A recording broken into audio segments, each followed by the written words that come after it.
So yeah, the video I'm making here is showing a high level cistern that has stopped flushing properly and what are the potential causes of it.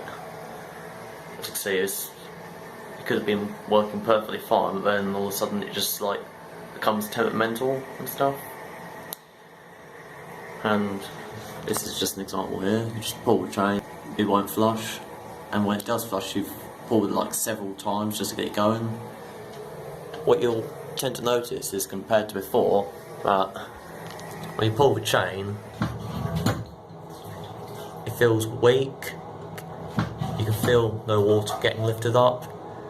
So yeah,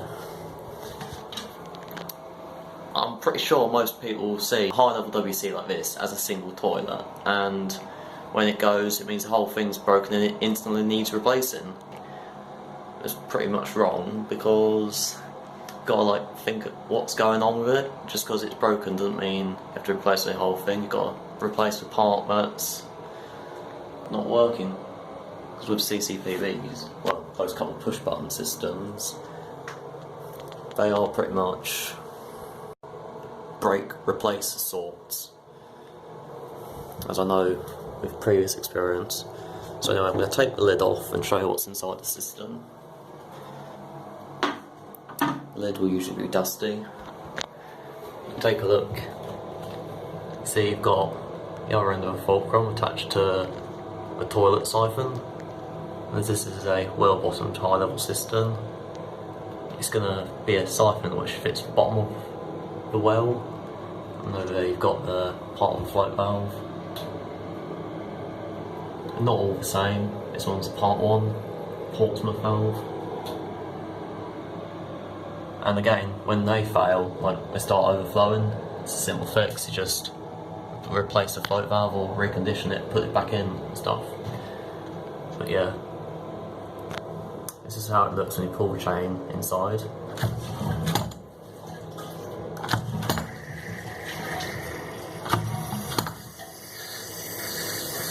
No sign of life, nothing.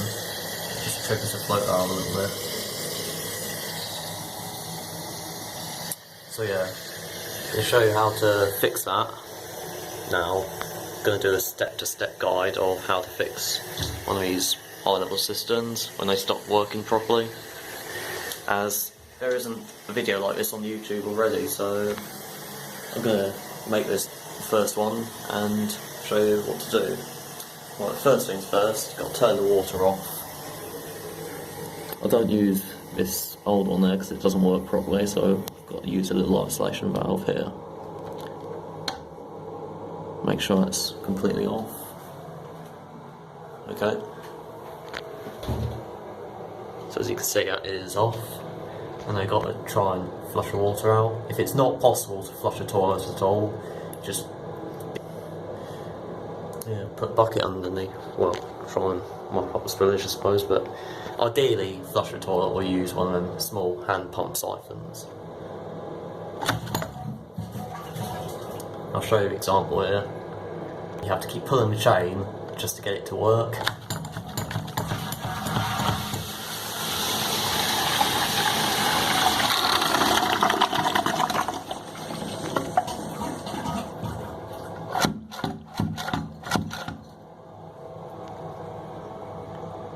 I'd say most of the time when a high level system like this doesn't flush properly, there'll be one thing in there that's not making it work. It'll be the Syphon Diaphragm is torn or completely worn up.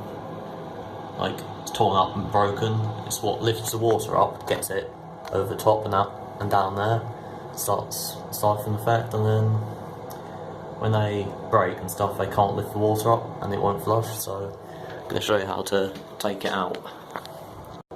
First of all, you undo this. Can't do it with one hand. Okay, so this is now out. So now I've got to undo the top nut. You always have to use like a pipe wrench or something. Well, obviously a pipe wrench.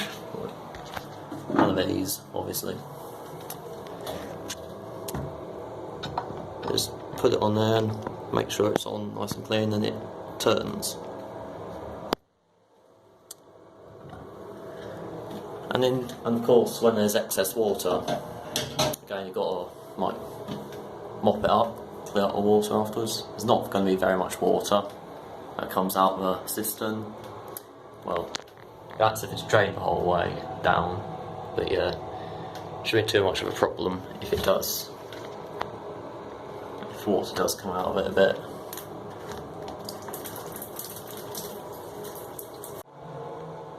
Okay, so I've just mopped up the excess water and the cistern has fully drained.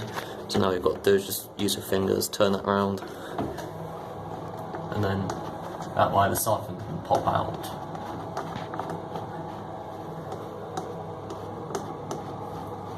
This is a Dauntless Rubberline cistern that uses a Shires well-bottomed siphon. And the reason for this is because the original siphon for this cistern literally cracked from the bottom and it wouldn't flush at all. And then again, you just got to find another well-bottomed high level cistern siphon. And as you can get Dudley Turbo 11s, Shire siphons, anything that should like fit this, it will work. So yeah, this happened 2 years ago, but I've had to cut down the fulcrum on the Dauntless to get it to fit. So now the plastic nut is off, take the fulcrum off, which is the thing that holds the chain.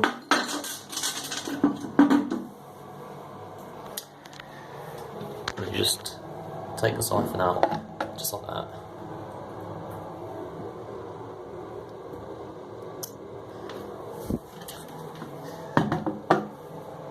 Here it is. Specifically designed to fit in the well-bottomed high-level cistern.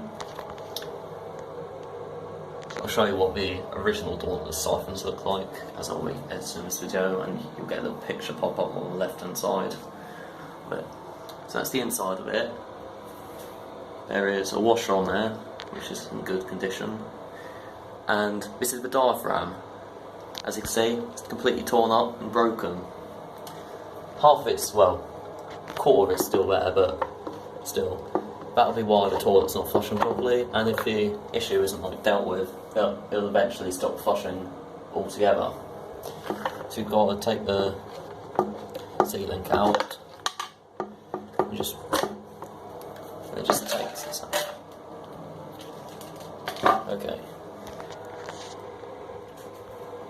Another sign that the siphon is failing, if you have to flush the toilet several times and the flusher comes out is really weak and sucky, it would be because the diaphragm would be stuck in the back of the toilet in there, and it would be blocking the rim holes and stuff.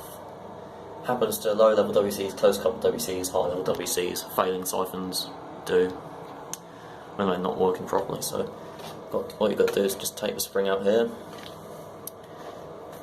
and then take the washer out, which holds it in place, and I've got to use both hands for that. So the black washer and the diaphragm has been taken out. There's the remains of the diaphragm here, the thing that lifts the water up, and there's the black washer there. Make sure you don't lose any of the parts, and I'll show you a quick easy way to cut out a new decent one. Sometimes you can get new diaphragms on the internet if you look up the siphon model name and stuff, but you've got to like go out, drive to get it, and of course it costs money and stuff. But what I have found in the past is laminating sheets of paper work just as well, is laminating sheets here. And what I'm going to do is I'm going to cut out the hole so it goes through there, and then cut it to fit this. So as you can see here, I've got the laminating sheet on the siphon and the washer on over the top of it. So now I've got to cut it to fit. But first of all, I've got to mark these out and then make sure that it's correctly seated to the base here. So now it's seated on there, what we've got to do is cut it around the base to the correct shape, as it's important you get it right. And here we go. It is right fit, and this should hopefully flush the toilet properly now. Now all we've got to do is put it back in the siphon, basically go back to reverse order, but of course not before putting the spring in, obviously 2 hands to this job.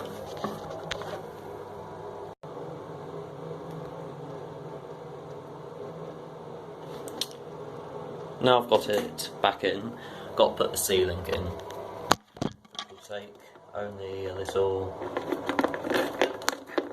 moment of time. Here we go, it's back in.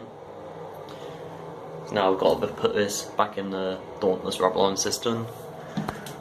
Not all of these do have springs, by the way. I put this one in just so it's more responsive. And the fulcrum goes back up every time. It does have a weight blocking it, but I decided to add an extra spring in it when I installed this a few years ago. So now I've just got to put this back up. And be careful not to cross thread it, obviously. Once it's back in, once it's back screwed with your hands, you've got to turn it with a pipe wrench just to make sure it doesn't leak. Once you've tightened it up with your hands, you've got to tighten it up further with a pipe wrench, just so it doesn't leak. And also do be careful not to break that, like make it look worn and stuff, as I've failed a few years ago because I was a lot younger back then and I used to collect toilets and stuff and everything. So I know a fair amount to these high level cisterns and stuff. It's just amazing how the internet's been there for so long, but there isn't actually a proper video on how to service these, like troubleshoot them and stuff. Okay, you've got to put this back in now, but unfortunately these are much easier to cross thread. If it's got a proper Dauntless Rubberline siphon in, that won't be too much of a problem because they're brass like these. Okay, that's properly in, but then you've got to get the pipe wrench and tighten up further. Bloody phone. Yep.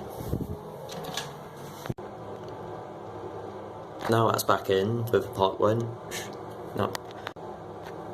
Now that's back in, like fully tightened. Obviously this is my toilet, so there is a bit of wear and tear around there, as I'm not really like bothered about that because the bathroom is getting repainted soon, which will involve this. But if you're doing it for a client or something, try not at all costs to add any wear on this. So yeah, now the siphon's back in. Got to put the fulcrum and chain back in as it was before. Look for the sealing, make sure it's upright.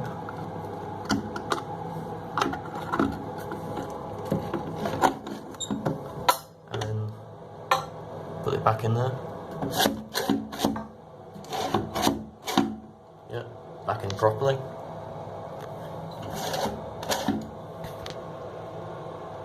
Now you've got to then put the lid on, I suppose. Well, turn the water on, put the lid on. It's up to you, really. In case you're wondering about this lid. Many of Dauntless Rubberlines have broken lids, missing lids and stuff, but the way around that is to buy a Dudley Troubleshooting lid. They are a perfect fit for these. So I'm talking about Dauntless Rubberline cisterns here. Yeah, the Troubleshooting lid will fit an old Dauntless cistern perfectly. So yeah, now I'm going to turn the water back on. And obviously check for leaks as well. After you turn it on, make sure everything's done properly.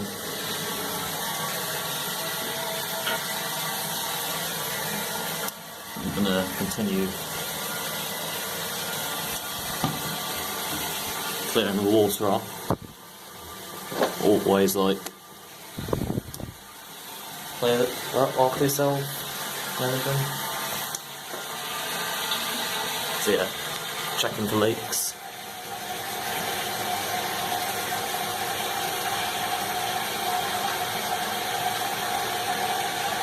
No obvious leaks, that's properly sated.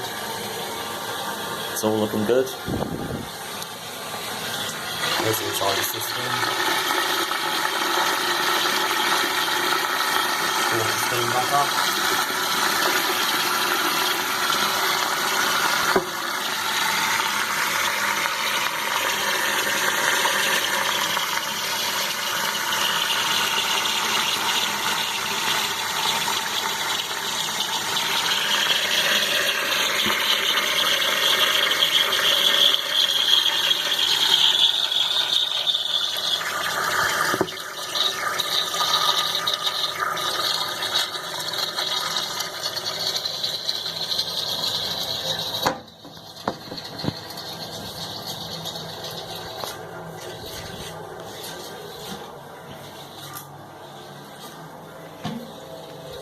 Now to flush it, obviously, make sure it is working properly.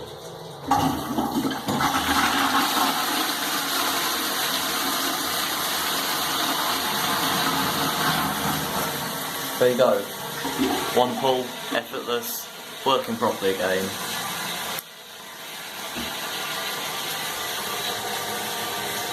That's existing water. And I took the siphon out, so check around for leaks. Everything is completely dry. Excellent.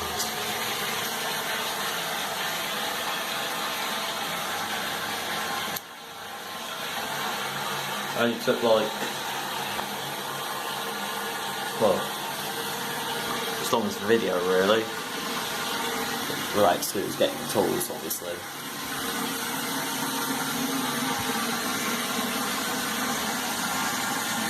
And what you'll notice is it feels, you can really feel the water getting lifted up now.